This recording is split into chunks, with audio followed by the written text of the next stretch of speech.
What's up? Today we're going to finish talking about our graphs of trig functions, and we're going to look at 4 of them today. Right? The first one we're going to look at is tangent of x, and then we'll look at those reciprocal functions, secant of x, cosecant of x, and cotangent of x. Right? But let's focus on tangent of x first, and we'll handle these other ones after we get done. All right, so if you recall, tangent of x is the same thing as sine of x over cosine of x. Right? And when we drew our picture for sine and cosine, we pulled all those values off the unit circle, so let's pull that back up. All right, and if you notice here, we can start pulling off points just like we did earlier. Right? So for instance, if I wanted, let me change this a second. All right, if I wanted tangent of 0 radians, that's the same thing as sine of 0 radians over cosine of 0 radians, right? Where if you look at it right here, that's the same thing as 0 over 1, which is 0. Right? So when we start doing our graph,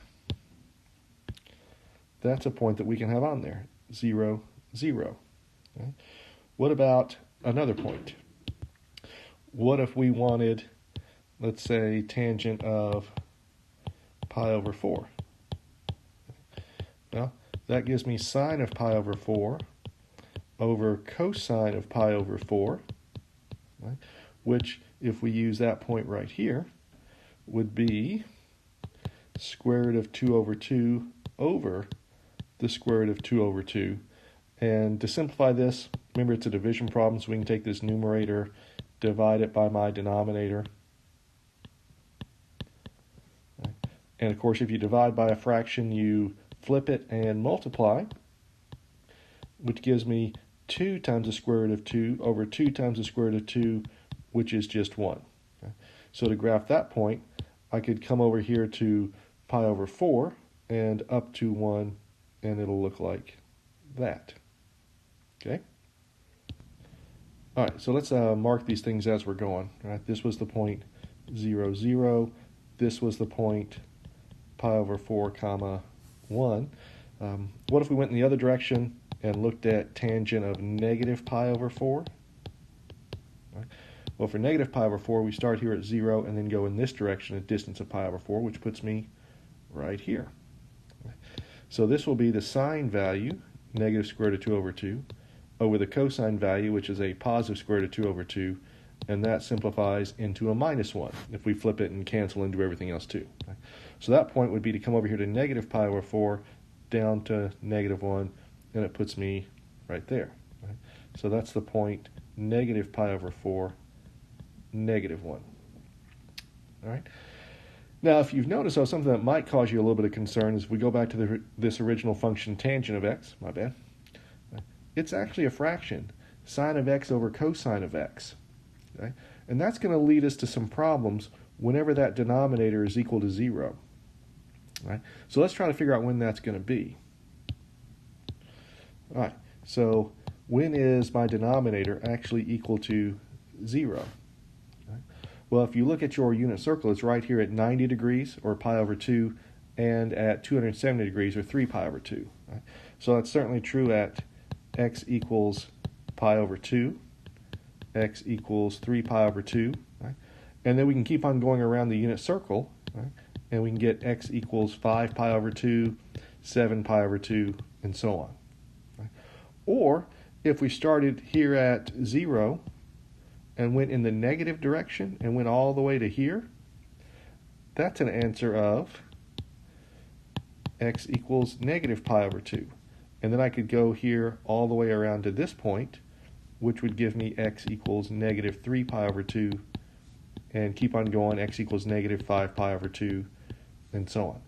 So it looks like every time we have something that looks like x equals some odd number times pi over 2, that's when we're going to have 0 in the denominator. Right? And that makes tangent of x undefined right there.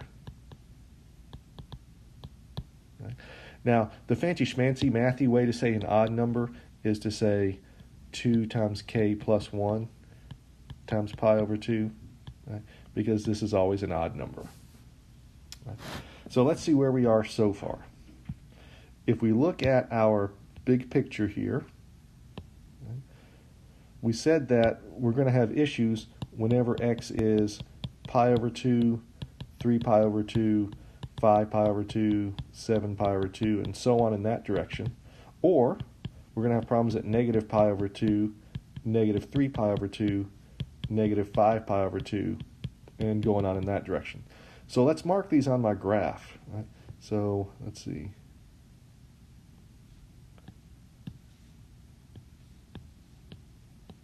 So this can be pi over 2, 3 pi over 2, 5 pi over 2, 7 pi over 2, and so on. Right? There's negative pi over 2, negative 3 pi over 2, negative 5 pi over 2, and so on. Okay. All right, so again, all of these values, those make tangent of x undefined. Right?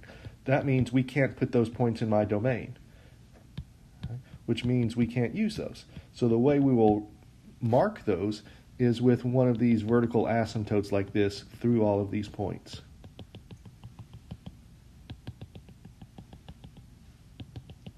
Right?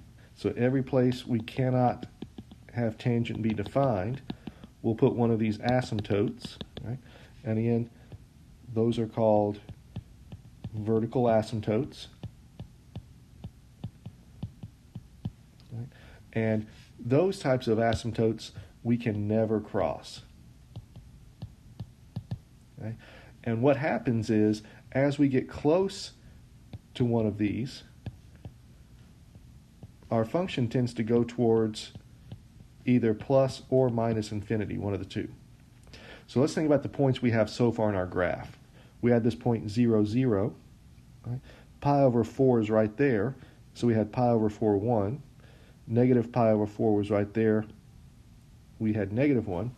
And if we plot some more points, whoa, let me undo that. What's going to happen is it's going to look like this thing.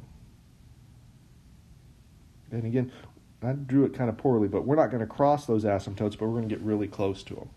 Right? So this little bit that we've drawn right here, from here to here, right, that is one period of tangent of x. Okay.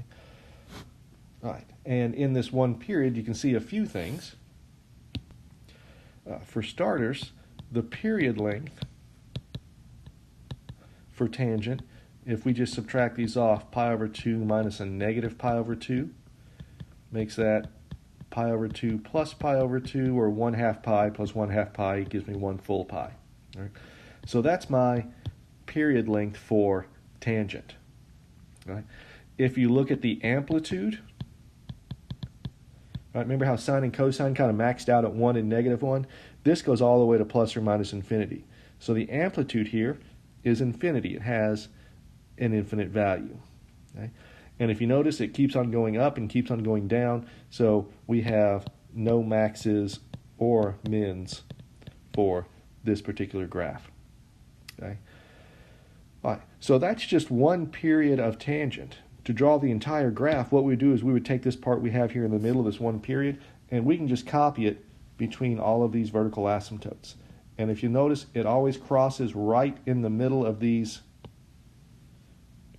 vertical asymptotes. So it's kind of a poor job. So let me draw you, or at least show you, what a good picture of tangent is going to look like. All right, so here are 3 of those copies, and again, it keeps on going on and on and on towards positive infinity and down towards minus infinity. So we have a whole bunch of more copies of these things all up and down the x-axis there. But this is what it looks like. Okay, it looks a little bit better than how I drew it, but again, here is one period of tangent. Again, you can pick any of them, but usually we pick the one right there around the origin. And you can see it has these points that we found earlier. And again, all these points come straight from the unit circle.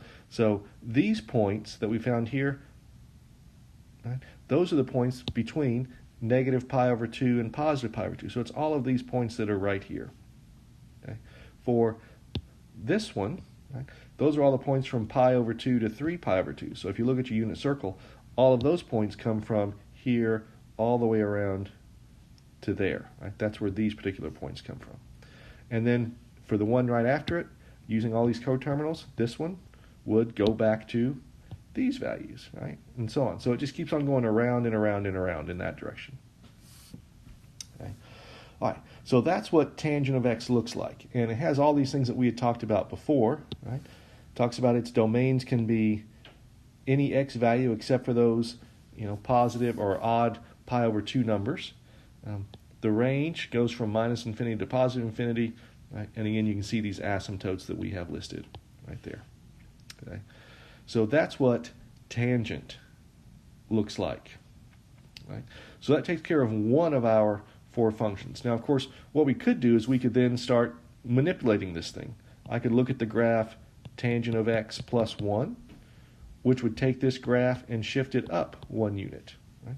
Or I could take tangent of x minus pi over 4, and that would shift it right by pi over 4 units. So all these other techniques we've been doing, we can use the same techniques for tangent. But this picture that we have right here, this is the basic shape that we are going to be using for tangent. Right? And as long as you know this one period in the middle, you can just make copies of that all up and down the line. So if you're asked to graph something for tangent, just graph one period, and then just make a whole bunch of copies of it. Right? All right, let's go on to another function. Right?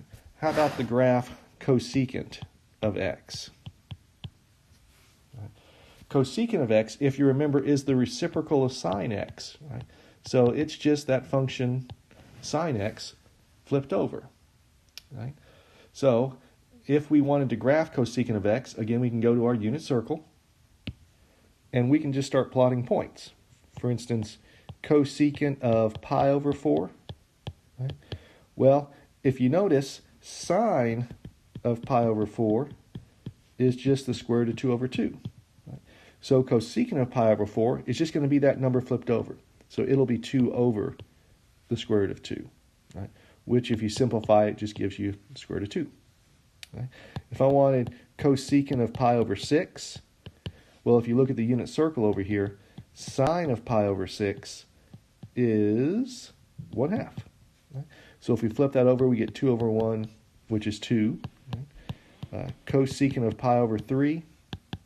If we looked at sine of pi over 3, what's going to happen there is you get a square root of 3 over 2. So if we flip that over, we get 2 over the square root of 3. Right? And if we want to rationalize that denominator, we'll multiply the top and bottom by a square root of 3 to make this 2 times the square root of 3 over 3. Okay?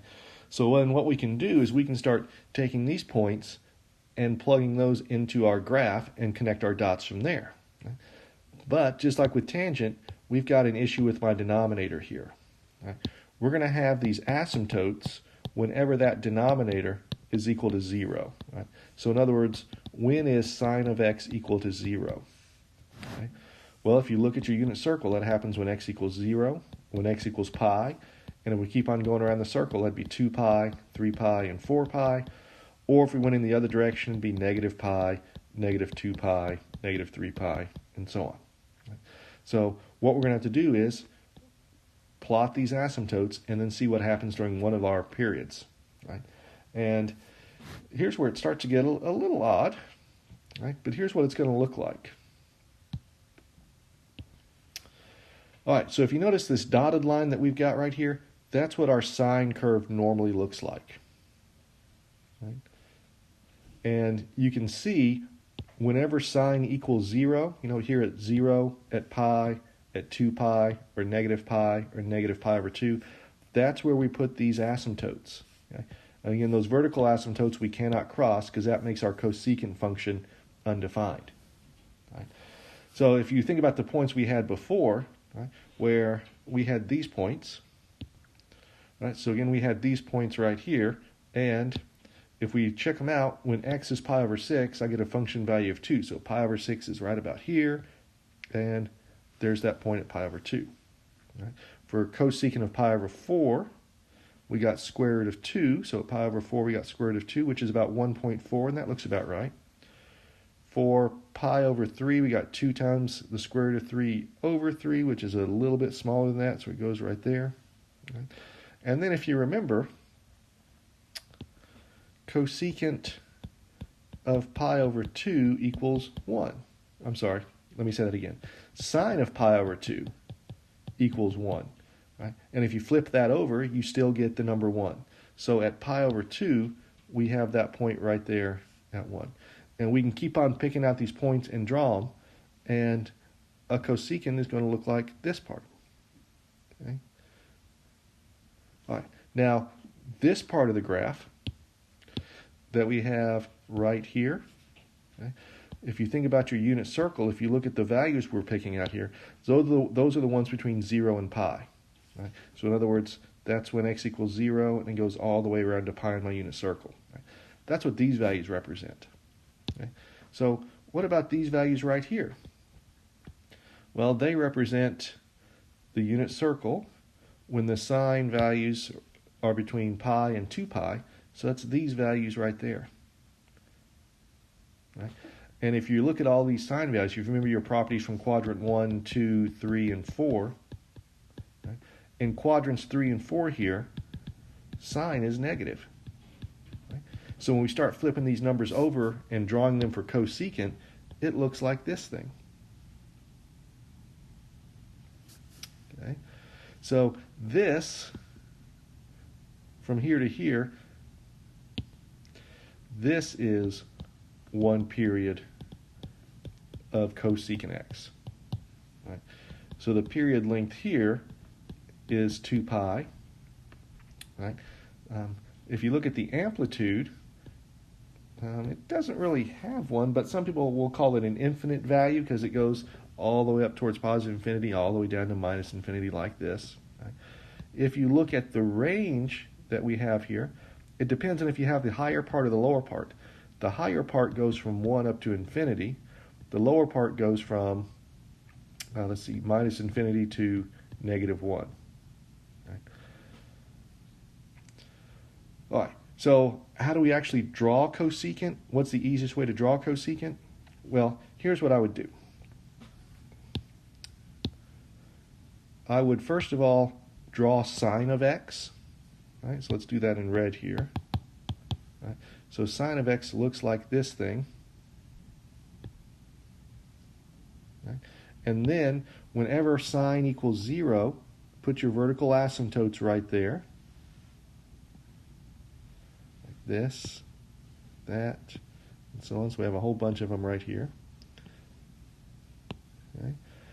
And then once you have those set up, what you do is you just kind of draw these hills and valleys on top of this curve. I could put a point right there at the top and have it go up like this and like this. For this one, I can put my point on the bottom and then have the curve go down like this. And then for this one, draw it going up, and then have this one going down, and you can just copy this all throughout your function like that. Okay. All right. So again, to draw cosecant of x or cosecant function, right, draw the sine function first. Right, find your asymptotes, and then once you have that done, draw the cosecant curve. Okay. And again, it should look something like this when you get done. Okay. And then once you get done, make sure that you erase the sine curve, which is why on this particular graph right here, it's a kind of a dotted line to show you they erased it. So the blue part that we have on here, that's your cosecant curve. Right? You don't need that sine curve at all. Just get rid of it, erase it, and just use that blue part for your cosecant curve. All right? So if I wanted to graph cosecant of 2x, what I would do is I would graph sine of 2x, right?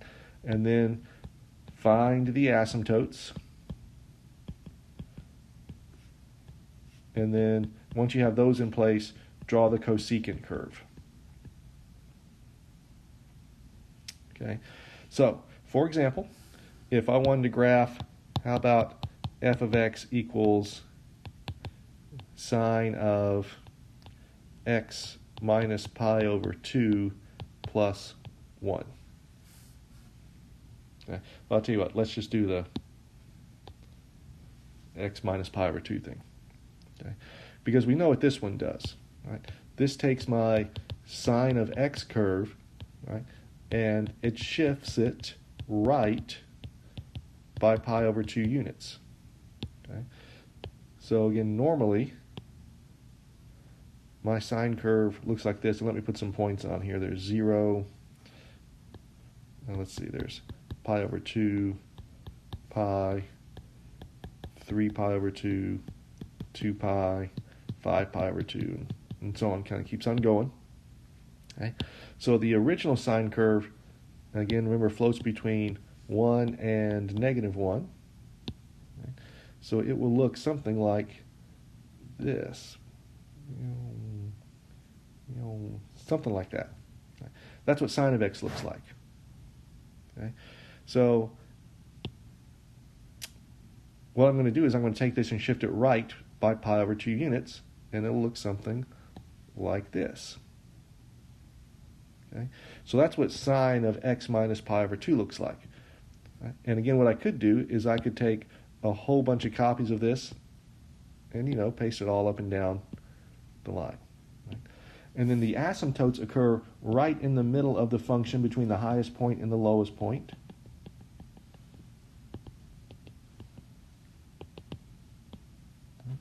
So if I wanted to find the graph f of x equals cosecant of x minus pi over 2, what I'm going to do is I'm going to use this sine curve, and I'm going to draw my cosecant curves on them like this.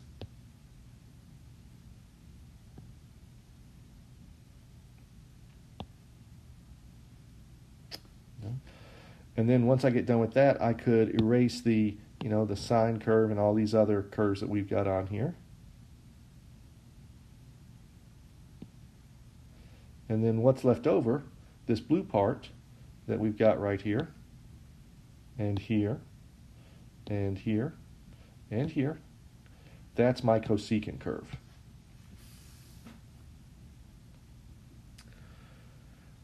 All right. A couple of other ones that we can look at. If f of x equals, let's see, the other one is secant of x. Right? I didn't write that very well. SEC of x. Okay. This is the same thing as the reciprocal of cosine. Okay.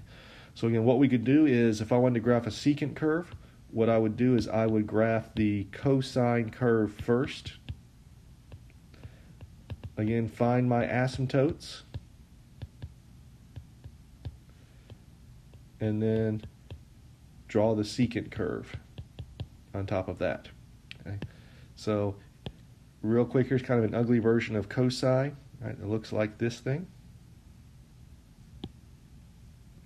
So what I'll do is, again, the asymptotes occur right in the middle of the high point and the low point. Right? So I'll find all those middle locations there. If we haven't shifted it up or down, it should be on the axis like this. And I'll draw my asymptotes. And then once I have those drawn, I'll draw these little hills and valleys again.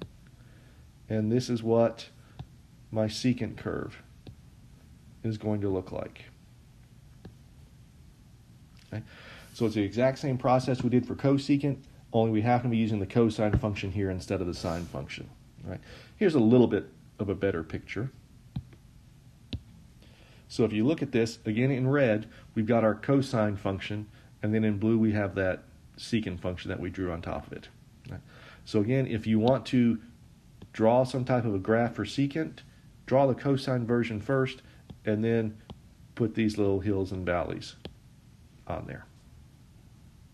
All right.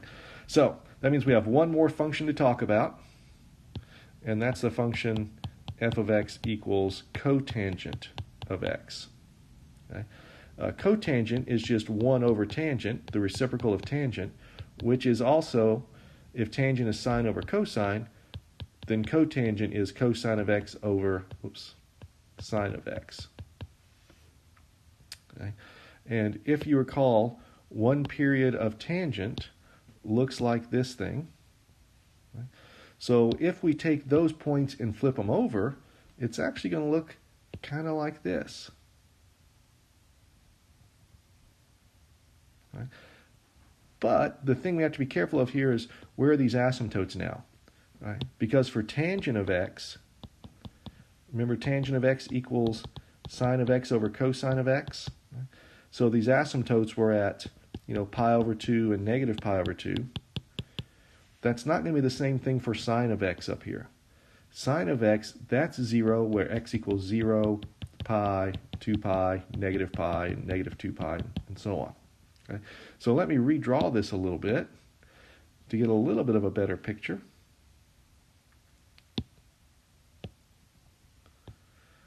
Right? So it will have that basic shape that I just showed you, but it's going to go like this. So it's going to be shifted over a little bit. And there are the asymptotes. All right, here's a little bit of a better picture. All right, so again, here are the two graphs we were talking about. That one, that's my function tangent of x. And this one over here, this is the function of cotangent of x. Right? So you can see, again, this one had the asymptotes from negative pi over 2 to positive pi over 2. But since we had to switch our denominator, those got shifted to, if you notice, 0 and pi, right? And then there's 2 pi, negative pi, and so on. Okay. All right, so again, tangent all by itself, if you look at it from left to right, is going up. Cotangent, when you flip those over, those are going down. All right, so we're going to do a whole bunch of these in class. So hopefully you all will get the hang of these things. We might work on them an extra day or so. We'll just have to wait and see. So we'll see what we can do. All right, so you all have a good day, and I will see you on class time, or in class time. Sorry, trying to write and think at the same time. Can't do that. Okay, thanks. Bye.